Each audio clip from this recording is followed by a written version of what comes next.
Welcome, everyone. Thank you for joining us today to learn more about abortion care in Maryland in the wake of the Supreme Court's overturning the U.S. constitutional right to an abortion. I'm Hans Riemer, and I'm one of your 4 at-large members of the Montgomery County Council. I'm in my 3rd term at the council, and I chair our Housing and Economic Development Committee. My wife, Angela, and I have 2 boys, one in high school and the other in middle school. And I'm angry that our national right to abortion has been taken away. I feel that we've all been diminished, that we've lost something really important. But I'm also determined that we'll win these rights back through political organizing. And I know that we can do it. Here in Montgomery County, we need to take action along at least 2 fronts, strengthening our rights and strengthening our services. As you're hearing, we'll need to be ready if residents of neighboring states like West Virginia, North Carolina, Virginia, Ohio, and Pennsylvania, to name just a few within a half-day drive, if patients from those states need care here. So our county government needs to prepare by working with our healthcare community to plan out capacity concerns and take action. The good news is that the state legislature has taken strong action to expand access to abortion care services. We're going to hear this evening from one of the champions in our state legislature about a variety of initiatives that the state has adopted, including new requirements for insurance companies to pay for care, as well as a change in policy to allow nurse practitioners to perform certain procedures to help resolve challenges in communities where there may not be enough doctors to provide care. And we'll discuss our need to create a right that will protect access to abortion in the state constitution. At the county level, we're moving forward with a $1 million budget addition to provide grants to organizations that support maternal health, wraparound services to people seeking care, and legal services to women. We're going to hear now from clinicians and practitioners who provide services with their observations and concerns from the ground level, and from a volunteer who devotes her spare time to helping others to get the services they need. Our webinar will be recorded and posted to the County Council's YouTube channel tomorrow. You can find it there to share with friends who cannot join us this evening. And we want to answer your questions. I know many of you have questions, so please submit them using the Q&A feature in the Zoom. And we're going to get to as many as we can after our presentations. And you may submit your questions anonymously if you prefer. Now, I'm going to turn it to our first speaker, and I'm really honored to introduce Delegate Ariana Kelly. Delegate Kelly has been a state delegate since 2010, representing Bethesda, Chevy Chase, and Potomac, and she has been and is a leading advocate for women, children, and families. Before being elected, she was executive director at NARAL Pro-Choice Maryland and campaign director at Moms Rising. Delegate Kelly was a driving force behind Maryland's new paid family and medical leave program and author of the landmark Abortion Care Access Act. She also passed legislation making Maryland first in the nation for access to contraception and IVF, preventing sexual harassment and investing in childcare.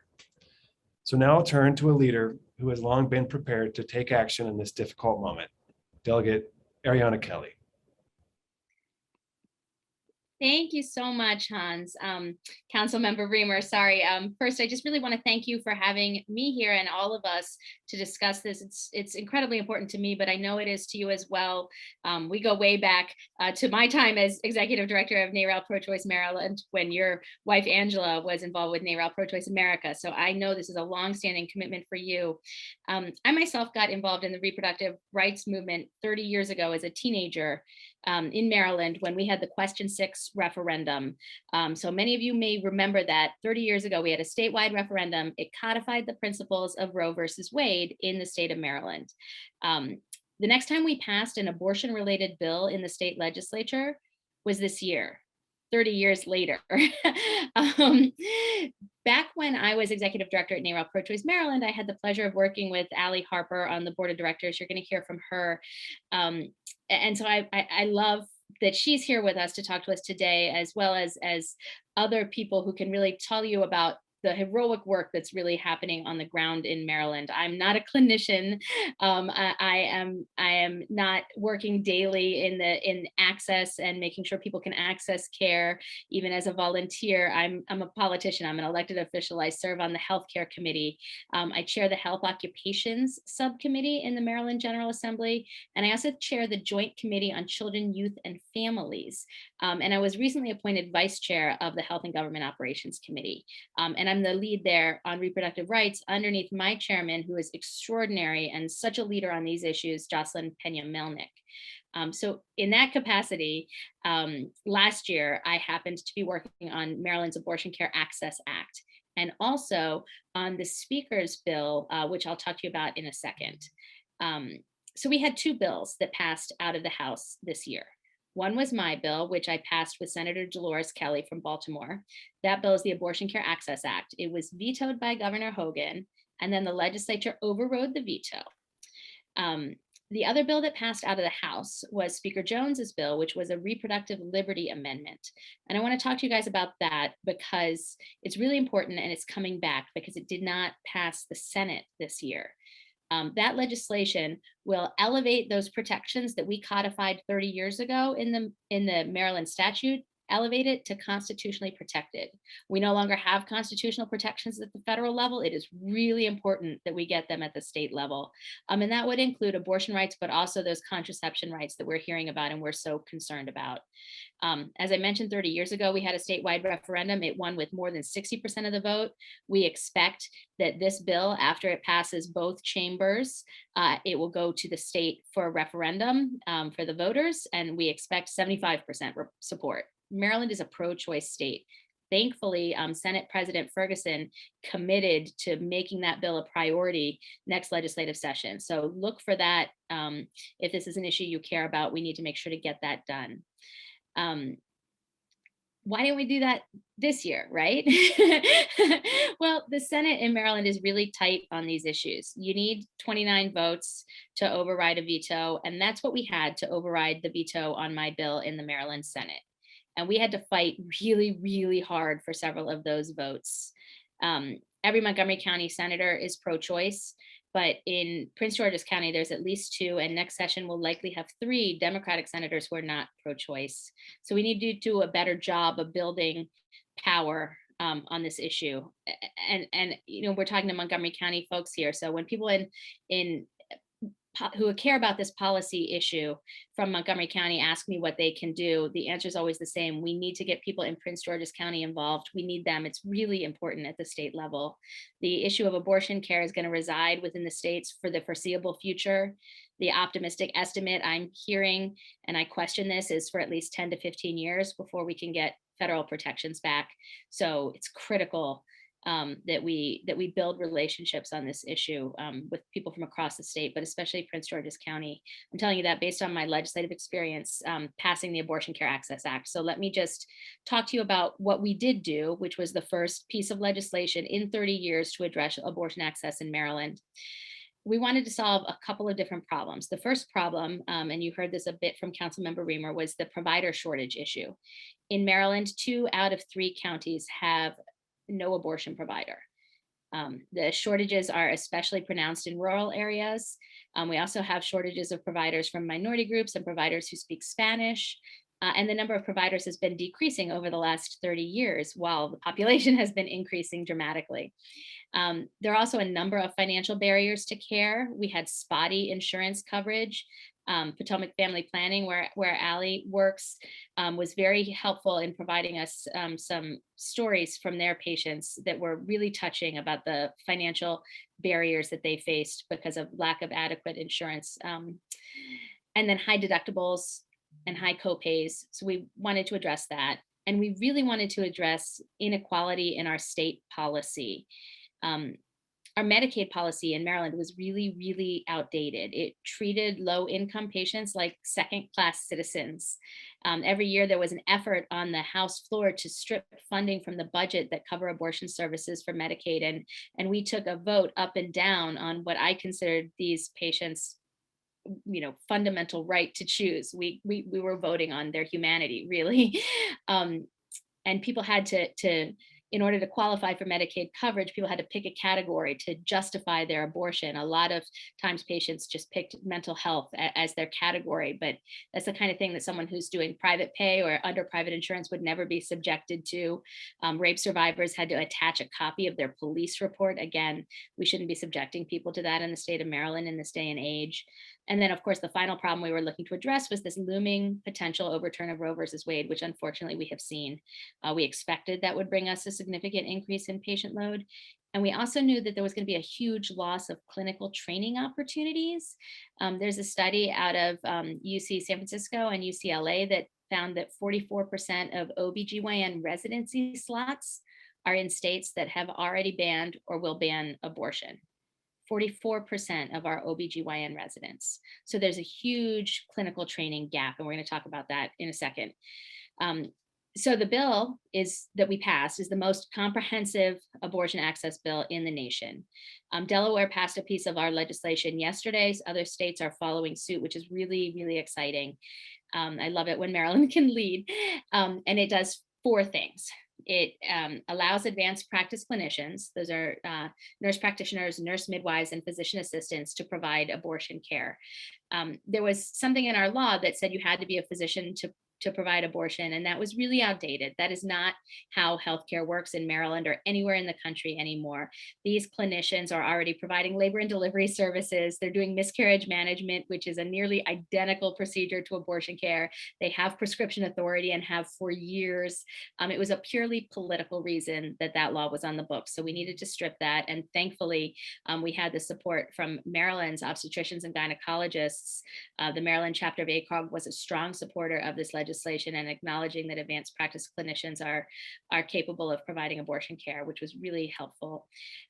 We established a clinical training fund, the first in the nation, committing $3.5 million annually to closing that clinical training gap to make sure that these advanced practice clinicians, as well as doctors who haven't had access to abortion care training, can access training.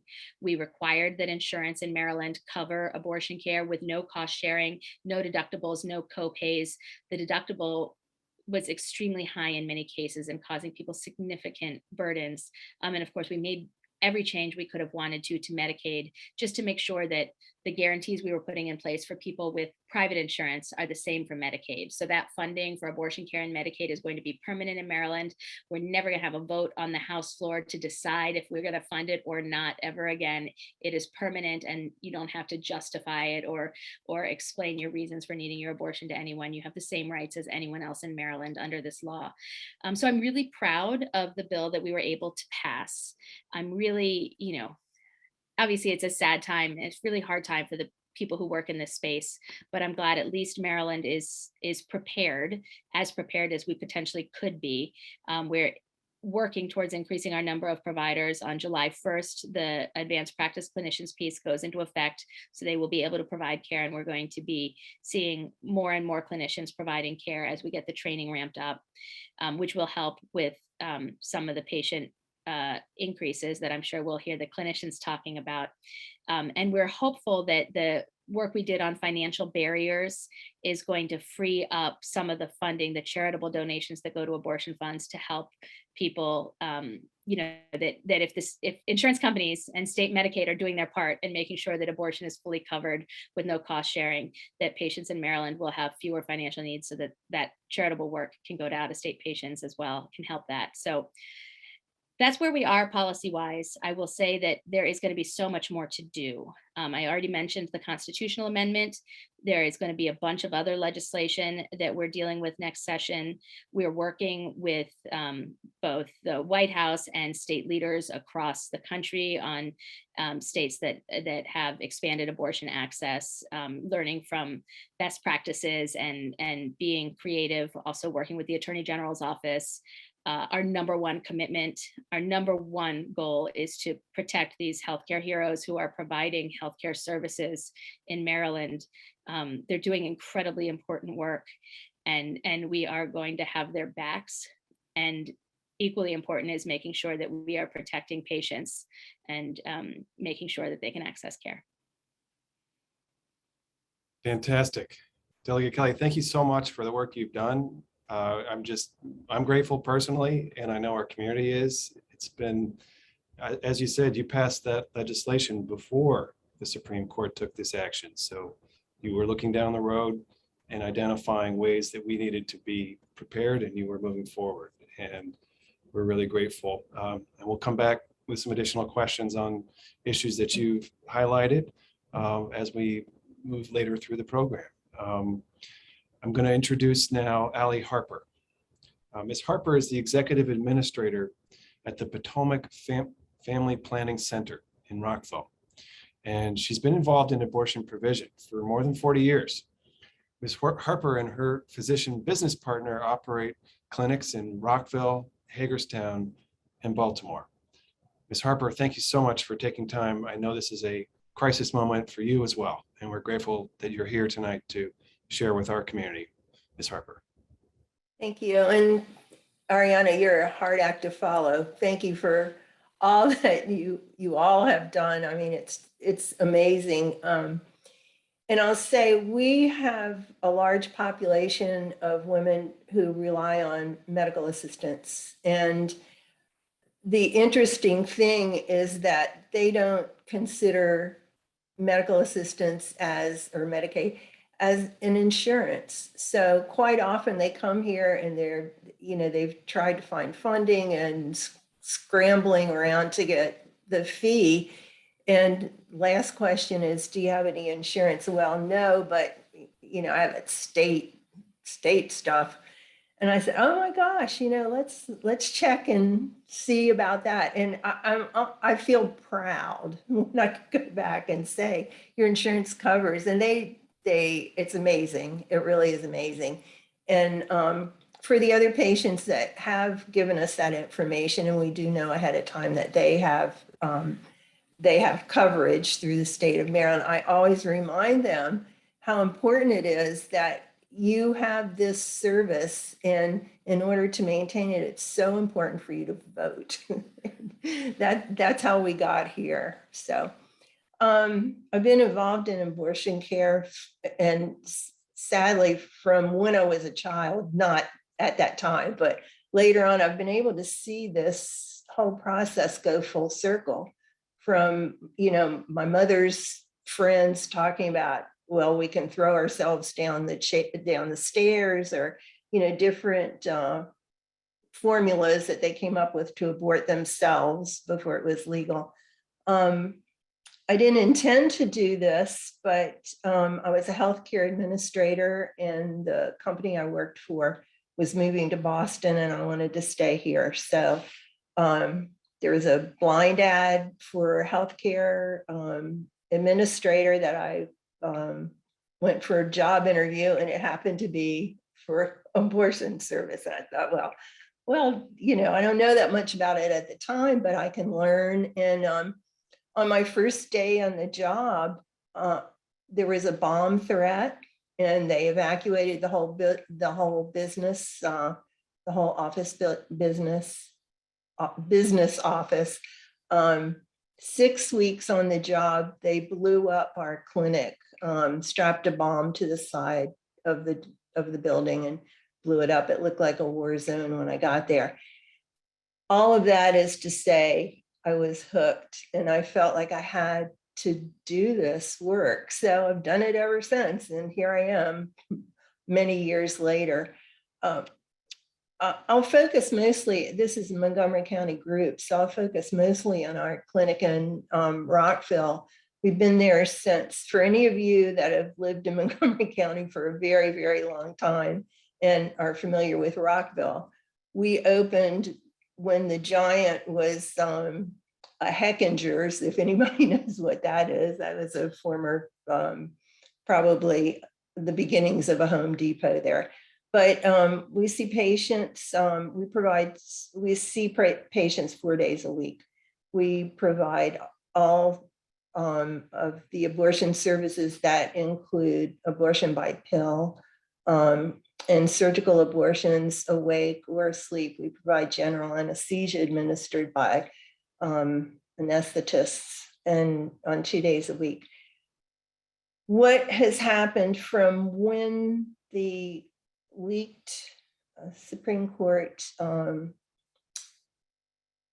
from the Supreme Court when it was leaked, we began to see a real uptick in patients coming. Patients that came that weren't even sure they were pregnant, but could be very early pregnancies, and coming from out of town. We've seen a number of patients from Texas, believe it or not. But of course, the local areas, West Virginia, and well, Virginia is okay right now. But we've seen from the Carolinas north to us. We do a full history of the patient. We do blood work, we do an ultrasound, and each patient has a private counseling session to answer any questions that they have, and also to make sure that they feel as comfortable as they can about the procedure. And we go from there.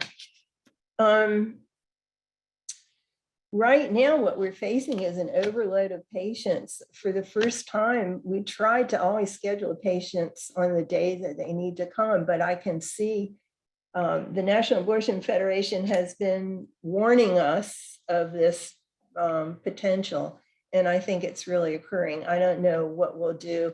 It's hard we can't just hire staff that start working the next day. They require a lot of training, and so that's one of the obstacles that we're facing right now. There are a number of funding sources available, in particular for Maryland patients. So we're grateful for that, for those who don't have insurance, who aren't covered by medical assistance, to be able to take advantage of some of the funding. And it's been a lifesaver for many, many of our patients. Transportation has become a problem, especially for those women that are coming to us from West Virginia, Delaware, other states. It's pretty far. There's a service right now available through the Baltimore Abortion Fund that will provide transportation for patients to and from for their procedure. So that's a real advantage for some of the women that really don't have any other way to get here. I'm waiting. Right now, the Rockville office has very few protesters. We have them on Saturday mornings, and there's a wonderful group called the Washington Area Clinic Defense Task Force that provides escorts that stand on the property and direct patients to the facility and keep the protesters at bay. So we're lucky for that. And I also would like to put a plug in for the Rockville County Police. We try never to call the police unless it's really, truly an emergency, because we need them when we need them. And the few times that have been necessary for us to call them, they've been so polite and so helpful and so non-judgmental. And so I think I like for everybody to know that about our police force here. I think, probably some people may have some questions later on after we've heard the other panelists, but thank you for the opportunity to tell you a little bit about our business. We do have a clinic in Hagerstown that has overnight doubled and tripled their patient staff. It's a small clinic, and it's been there for years and years.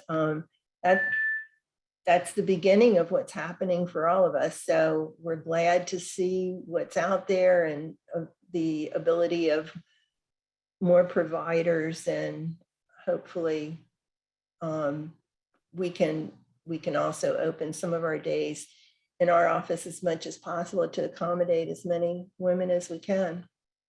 But thank you for the opportunity to tell you a little bit about what we do. Thank you, Ms. Harper. Really appreciate your presentation and hearing it from your perspective, and hearing about the challenge you have with hiring and staffing up, and how that's going to be one of the real significant variables here. Next, we're going to hear from Dr. Andrea Desai, And Dr. Desai is an assistant professor practicing maternal fetal medicine. She's a specialist and a reproductive health advocate at the University of Maryland School of Medicine. She's a regional leader in the American College of Obstetricians and Gynecologists and an active member of the Maryland State Maternal Mortality Review Committee. So Dr. Desai is going to talk a bit about challenges facing physicians and healthcare providers in Maryland. Dr. Desai. Thank you, Councilmember Riemer and Delegate Kelly for inviting me today. I'm honored to be here and to share my perspective as a practicing clinician in the wake of the decision last week, which, I think maybe we had a little bit of a heads up with the draft leak, and I think some of my colleagues in the complex family planning world and in the world of OBGYN may say that they saw some of this coming even before that, but it didn't make it any less devastating for us as OBGYN providers. We, really value the relationship we have with our patients as physicians. And I think overturning Roe really wounds and, devastates our ability to create and provide comprehensive medical care for patients who are pregnant. And, while we are fortunate to be in a state where people like Delegate Kelly are such strong advocates and that we've been successful in our state legislature in securing some protections and expanding abortion access here, like we've heard from both Delegate Kelly today and Allie speaking about some of the challenges, we're not immune to the struggles that the struggles and the sort of the ripple effect that this decision is going to create. I'm a member of Maryland ACOG, the American College of Obstetricians and Gynecologists, for those of you who don't know what that abbreviation is. I also have sort of a more regional vice chair position on the District 4, which Council for Young Physicians, which sort of spans Maryland south down to Georgia, and have had the opportunity to hear some of what's going on in other states, which is, so challenging. And I think we're really right to be worried about the influx of patients and the relative lack of providers and that imbalance and what that's going to mean for our state and how we're going to tackle it. I don't know how many of the listeners are aware. I know there've been some references to, West Virginia and the Carolinas, but, West Virginia, for example, didn't have a specific trigger law that went into effect after Friday, but what they do have is a law from 1882 on the books that makes it a felony for a patient or a provider of abortion. And it's a criminal offense that gets you 10 years in prison. And so as a result, the whole state stopped providing abortions as of Friday afternoon.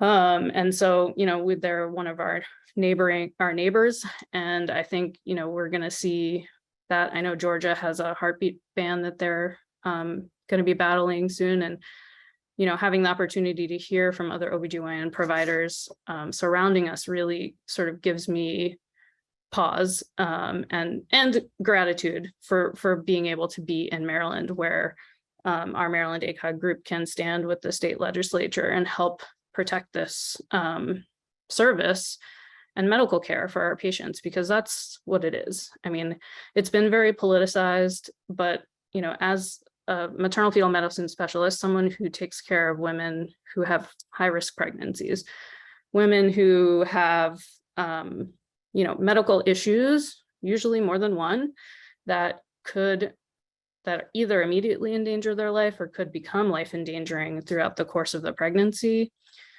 or babies that are not developing the way that we expect them to, or have significant genetic problems. And these decisions are never taken lightly by the provider or the patient. But we really, as high risk doctors, as OBGYNs, like this threatens sort of the basis of the medical care that we can provide. And it's a potentially larger, again, sort of ripple effect than just abortion care. I have spoken to many of my friends and colleagues who are concerned about contraception access, who are concerned about IVF care, right? And, how far and wide will this spread? Because it feels like a slippery slope as a physician. And, what Delegate Kelly mentioned the sort of staggering statistic of 44% of slots for OBGYN trainees currently exist in states now where there's partial or total bans on abortion, which is really a staggering number for me. I mean, that's basically half of the incoming OBGYNs. And the truth of the matter is that this, whether or not you have personal beliefs or as a practicing provider about what you would want for yourself, this is a service and a skill that's really important to learn, because things like miscarriages, which are not abortions, are basically the same procedure. Life-threatening infections around a pregnancy, the same procedural skills are necessary. And if the lines get blurred for things like miscarriages, ectopic pregnancies, septic abortions, then these are like really life-threatening things, and we're going to see women die. And we're going to see conflicted physicians who are battling their first do no harm tenet that we all sort of give an oath to as we get our medical degrees, versus the sort of legal and ethical and other ramifications. And it's gonna make medical care and reproductive care worse for patients. We're gonna see worse outcomes. And so this is really important for us in the state of Maryland to continue to protect. And we need to, expand sites for patients to deal with, the influx of patients. And we need, to definitely increase the providers. And, there have been discussions. I know that the money as a part of the Maryland Abortion Care Access Act wasn't released for training in the last fiscal year, but there are still discussions amongst physicians and the tertiary care centers in our state about how to handle this and how to start these training processes so we can be prepared. I think this all happened a little faster than we expected, but that's sort of where we are. And we may be in a position too, as in the state of Maryland, as a site for other training OBGYNs, resident physicians, fellows, who may have opportunities, or maybe we need to give them opportunities to come to our state to learn the skills that they need to keep their patients safe. So, very, very grateful that I get to practice in a state where my ability to provide comprehensive care is not, is not impaired. I hope that continues to be the case moving forward. And, we have to protect our patients. We have to keep them safe. And that's the only way you'll also be able to trust your doctors, I think, as well. So with that, I'll pass it back to Councilmember. Thank you, Dr. Desai.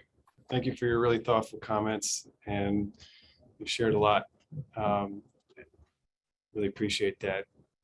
Now I'd like to ask Diana Simpson to share some comments. I know that many of our participants are asking, well, what can I do?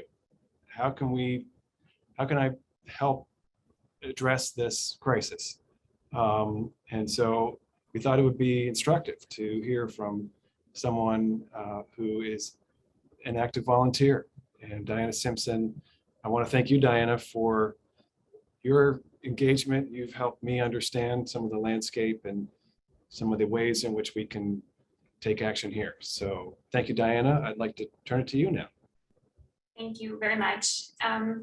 This was billed as a panel of experts, and that's certainly true of all of the other panelists, but I am not one. for sure. I am here only in my capacity, as you heard, as an individual, to talk about my experience as a volunteer at an abortion fund for the last 6 years.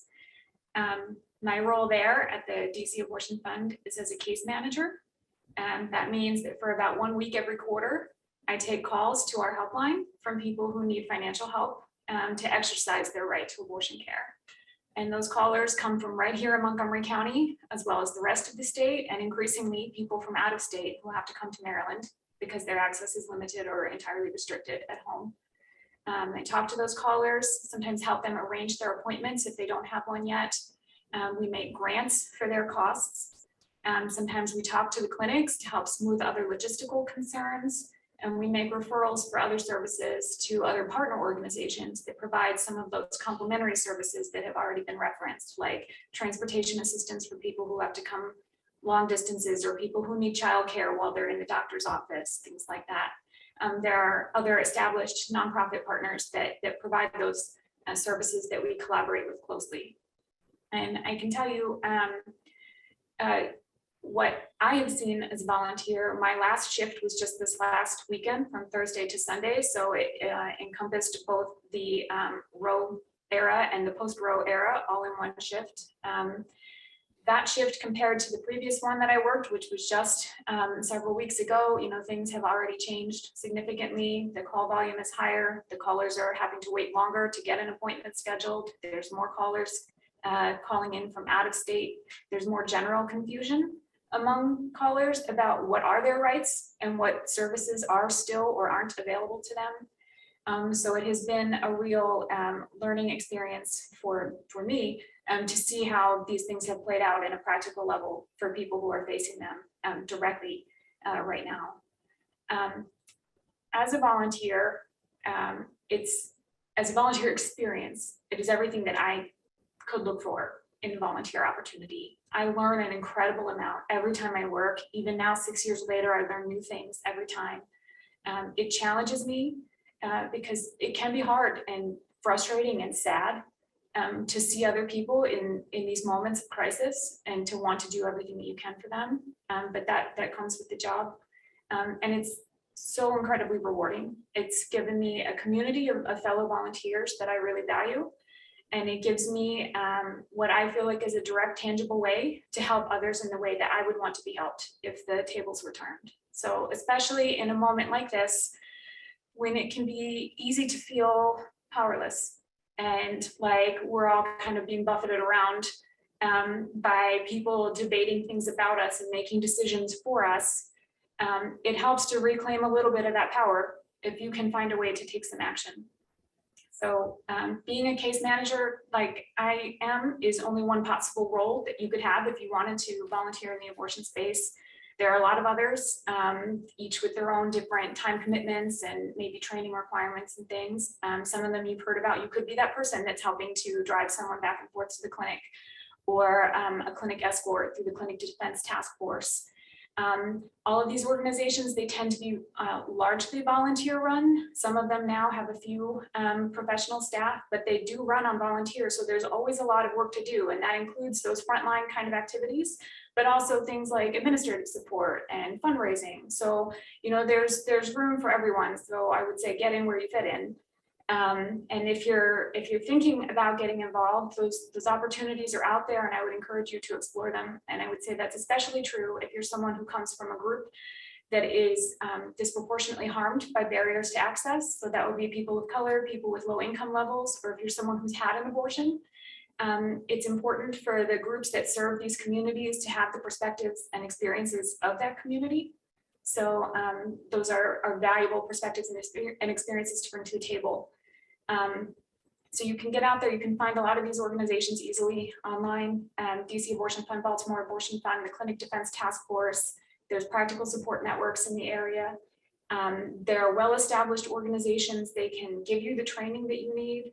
They can give you the support that you need to do the job. They can give you the guidance and in some instances, the liability protections that you might need so that you can do the job well and you can do the job safely for yourself and for the people that you're serving. So it's been one of the things that I'm proudest of what I do. It's one of the things that I get the most fulfillment and energy from. And I would strongly recommend it to anybody who's interested in this issue and wants to do more. Thank you, Diana. That was terrific. And I think a lot of people appreciate all the different roles that you've described. And just personally, thank you for the past 6 years of your work to ensure that people are getting access to these really important services. Wonderful. We have a number of thoughtful questions that we're going to try to work through in the less than 20 minutes that we have remaining here. And I know we won't be able to get to all the questions, but I'd like to start with a question posed by Dr. Raymond Kroll. And Dr. Kroll is Montgomery County's Director of Health and Human Services. And I want to thank you, Dr. Kroll, for observing our conversation. And we're trying to get you a link if you are able to get the technology resolved in a moment. You could even join us on screen. Sorry to put you on the spot for that, but you've posed a question in the chat and we'll ask that now, and we'll hear our guests respond. And then if you're able to join us, we'd welcome your additional comments. So Dr. Kroll asks, are we already seeing an increase in the number of women from out of state seeking abortion services? Are physicians concerned about being charged for performing an abortion for someone from a state that allows such charges? Will traditional malpractice insurance cover this should it occur? So those are somewhat complicated questions, and maybe we can start with Ms. Harper and then go to Dr. Desai, or Delegate Kelly. If you want to weigh in there, please do. Well, I think this is all very new. As I said before, we have seen patients from Texas, but this was before the Supreme Court decision. I have not checked with the malpractice companies, so I believe that's something that should be on my list tomorrow and see. But right now it's been localized in the same states that we usually deal with, but I think that's an important thing to look into, and we really need to have an answer to that question. And maybe Dr. Desai has a better answer than that. In terms of already seeing the volume, I can say at my institution, we have started to see more calls coming in and more requests for access to abortion from out of state. So I think it's starting for sure already on our front. I can't speak for other institutions or offices, but I think this is just the beginning. As far as physicians being charged for providing abortions from an out-of-state patient, now I'm concerned about it, but I think actually more of the conversation has been about when we travel to another state. You know, the American Board of Obstetricians and Gynecologists is in Texas, and every year not during the pandemic, but every year a group of OBGYNs travels there to take their oral boards to become board certified. And this has called into question sort of the safety of being able to do that. There's been some discussions amongst OBGYNs about that, certainly. I think we don't really know the implications yet of, of providing abortion care across state lines. I think there are going to be a lot of states that try to fight that and perhaps try to make it impose more barriers, and one of which might be threatening to charge physicians for providing this care. But my hope is that in the state of Maryland, we would still be protected from something like that. And I know there've been a lot of discussions, at least through social media, that I've seen about privacy issues and tracking people's data to try to determine whether they got an abortion out of state. And I think these conversations are going to continue for a while and haven't quite been resolved yet. In malpractice insurance, any comment you can share on that? I have not honestly heard anything, so I don't really know about that. I think that's something to look into for sure. Great. Thank you so much. Councilmember Riemer, thank you for, first of all, thank you for doing this, and thank you for the guests for doing this. This is timely and incredibly important in what I regard as one of the most painful moments in the country's history. I'm proud to be a resident of Maryland and of Montgomery County right now, just because of the stance that the state has taken and that the county has taken on this to support women in this hour. I think that I realize my questions were a little bit of insider baseball amongst healthcare professionals, but I wanted to just raise the questions to see if you had some information that we might not have heard. We're thinking similar, hearing similar things. It's too early to really tell. I am also concerned, just for the record, about the future of birth control, because it sounds like from Clarence Thomas's comments that that's something that is in the crosshairs of conservatives as well. So, and I shouldn't label this group as conservatives, but that's where I'll leave it for the moment. But thank you again for taking the time to be with us tonight and share that. Thank you, Dr. Crowell. Again, our county's director of HHS, and really meaningful that you're taking time to be part of this discussion tonight. Really appreciate that. Can I weigh in on that too, Hans? Oh, great. Yeah. Just because of the incredible work that Montgomery County has done, and I know is important to Dr. Crowell on health equity and reducing disparities. It's just, I think one of the most important things to recognize is that women of color are so disproportionately impacted by this. And I thought I knew everything. I learned something new a couple of days ago, that before Roe, there were tremendous disparities in terms of illegal abortion, and that Black women died at 12 times the rate of white women when abortion was illegal. And I am terrified about this. If you look at the populations in the states that are banning abortion and those near Maryland in the South, and I think that, you know, Montgomery County just has a really unique and important role to play, considering our track record in terms of health equity and the situation Maryland is already in with these wide disparities for maternal mortality.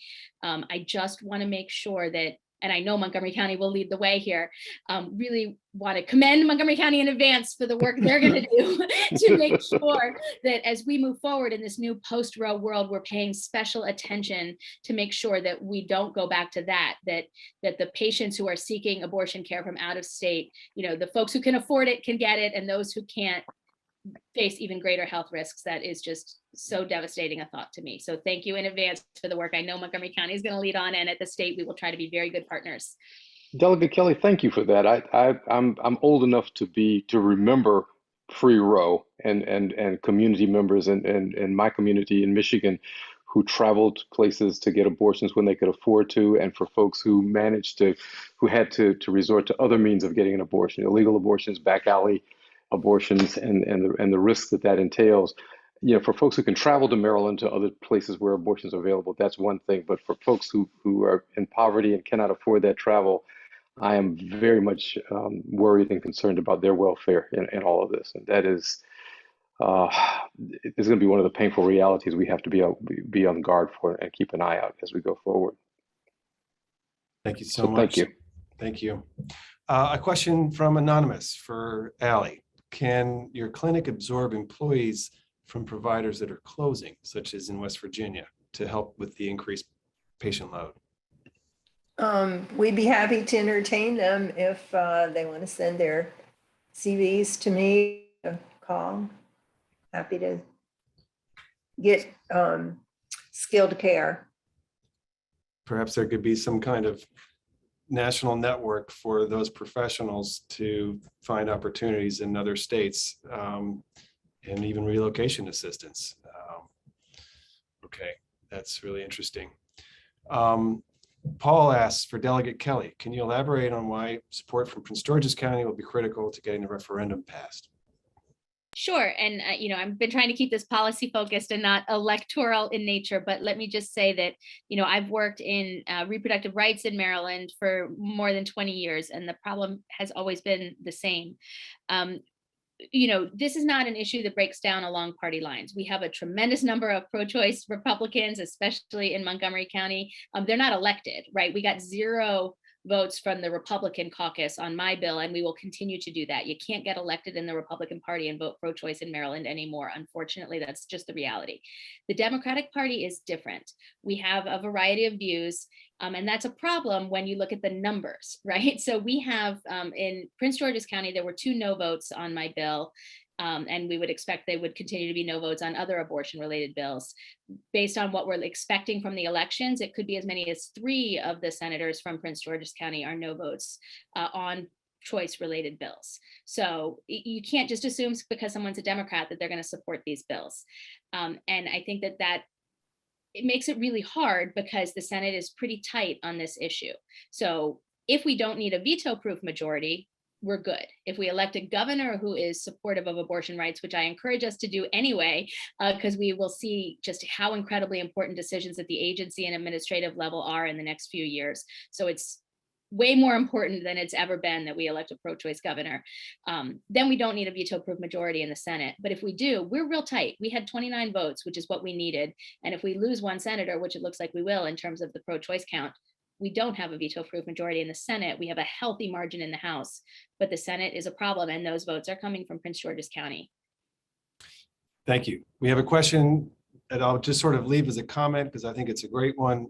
Are we going to offer incentives to attract providers to Montgomery County, providers that might have shut down in other states, perhaps offering relocation expenses or other types of incentives as we do with businesses that might want to locate in the county? I think that's a really interesting idea. Dr. Crowell will take note of that.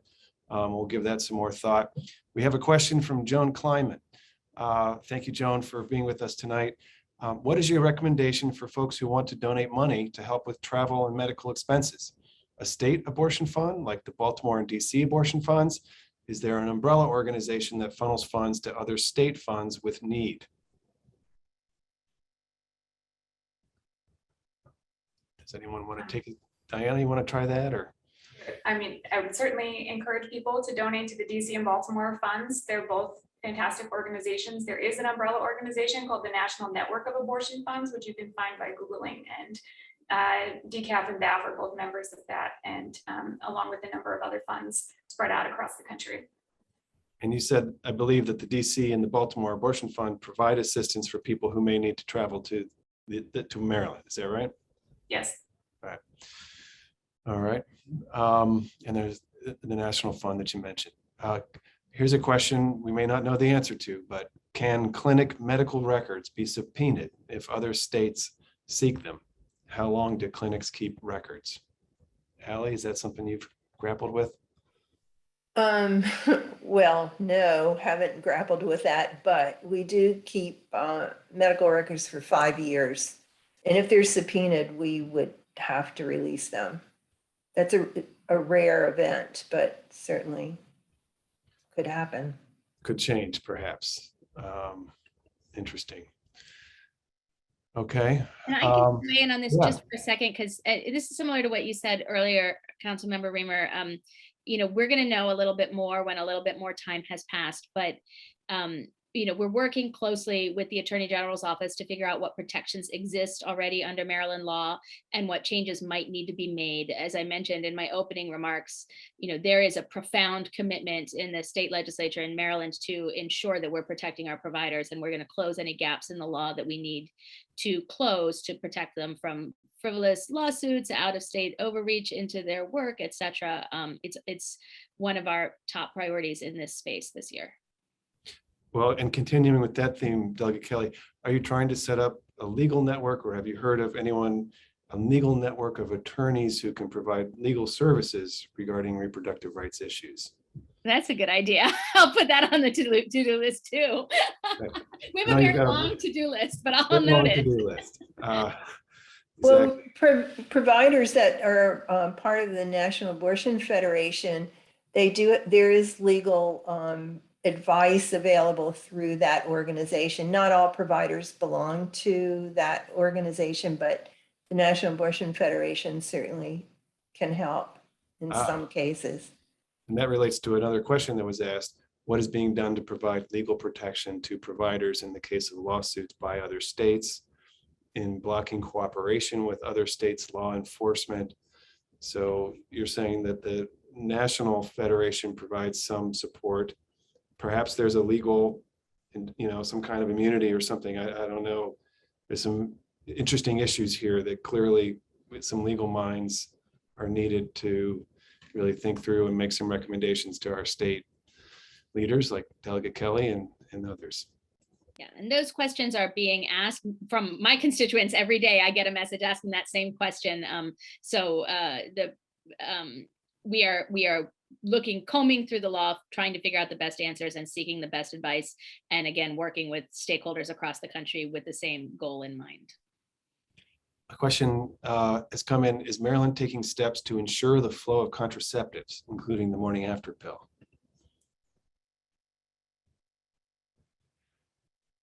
I can weigh in on that if you want. Yeah, As I mentioned, the Speaker Jones's religious liberty amendment, it would be the constitutional amendment that we passed out of the House, but not the Senate this year.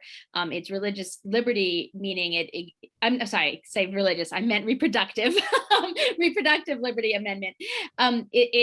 Its language is very specific that it would be elevated to a constitutionally protected right, the right to birth control and all contraception in Maryland. So we will be moving that bill this year, and it will be going to the voters for a vote. They will overwhelmingly support it.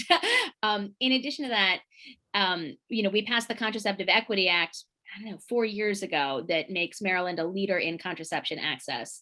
A lot of other states copied us when we did that, but we were first in the nation for a while. I did hear a story out of Missouri that was just awful, and I think speaks to a little bit of the kind of thing that Dr. Crowell was talking about. If a health system has an agenda, they're going to try and activate that. So in Missouri, when the Roe decision came out, there's a hospital system that said, we've read this. It seems as though now in Missouri, we have an abortion ban. Therefore, we're no longer going to give rape survivors emergency contraception at our hospital. And the newspapers asked the other hospital systems, and they're like, really? And they're like, no, of course, emergency contraception is not an abortifacient. It's not abortion, and we're going to continue to do it. And there was such public outcry, I think, that it's St. Luke's Hospital in Missouri. They're not my favorite hospital in town right now. They did change their policy after one day, but it's a tell, right? It's a tell. We know that little drumbeat, they're coming for your birth control, is true. They're going to come for emergency contraception. They're going to come for IUDs, because there's a whole bunch of people who think IUDs are abortifacients too. So that's where we're at right now, which is why we need to pass that constitutional amendment in Maryland. That makes sense. Thank you. We've been asked a question about specialized training for transgendered people who may need abortion care services. Can you share any insights on that important issue? Dr. Desai, don't be shy to jump in here. Yep. Yeah, I would say that's very important. A lot of the terminology over the past couple of years has switched from pregnant women to pregnant people to be inclusive of our patient population. And, transgender care is also under attack in our country, unfortunately, in other parts of the, in other states. And I do think that is an area that we need to focus on. And it just speaks to what Delegate Kelly was talking about too, in making sure we include, health equity as a part of the conversation. It's not just racial diversity, it's the LGBTQIA sort of population as well, and making sure that we are capable as providers to, support their needs and their access to abortion as well, and overall, reproductive health care. So, I think whoever is asking is right that this needs to be a point of emphasis in our training. I will say, generally, up until this point, the truth is that transgender care has been very, it's sort of more specialized and localized. And so not every OBGYN who goes through their residency or their fellowship gets as comprehensive of an experience caring for a trans patient who's pregnant or wanting to access an abortion or want to talk about, the hormone replacement. It's sort of it's definitely something in our field that is changing and needs to continue to change as this conversation continues. The only thing I would add is, at the state of Maryland, we require anti-bias training, and the Abortion Care Access Act specifically talked about culturally congruent care being a priority. So we are looking at this at the state level in the programs we're implementing, but also the concept behind the Abortion Care Access Act was that if we provide access for nurse practitioners, physician assistants, nurse midwives, who are a lot of the folks providing care across the state, people are more likely to be able to go to their trusted, known, existing healthcare provider for abortion care. Right. And so in addition to what we were just hearing about, it's also going to increase opportunities for trans patients to get their abortion from their trusted healthcare provider who they already know is respectful towards them. And, obviously not everybody has a healthcare provider that meets those criteria, especially in the trans community. But if they did, we can make sure to get those providers trained on abortion care, and particularly medication abortion, trained and qualified to provide care in the course of other healthcare services they're providing. Thank you. Thank you so much. Delegate Kelly, thank you for your really informed leadership and your deep leadership. It really has just brought so much. And I know Montgomery County is grateful to be represented by you. And thank you for what you're doing. And we'll support your work here at the county council and the county government. And I mentioned we're moving forward on an appropriation to strengthen our services locally. But I've learned tonight that as I suspected, but in new ways, how we're at the beginning of what is going to be a long process of understanding and research and learning about all of the different implications, the troubling implications, as well as the need for action. So I think we will conclude our session now. Thank you for being with us, Dr. Desai, Diana Simpson, Allie Harper, and Delegate Ariana Kelly. Thank you so much. Really grateful. And for everyone who participated, we had over 100 guests tonight. And I hope it was informative. And I know everyone is again reeling from this. And we're gonna work through this together. So thank you so much, everyone. Have a good evening.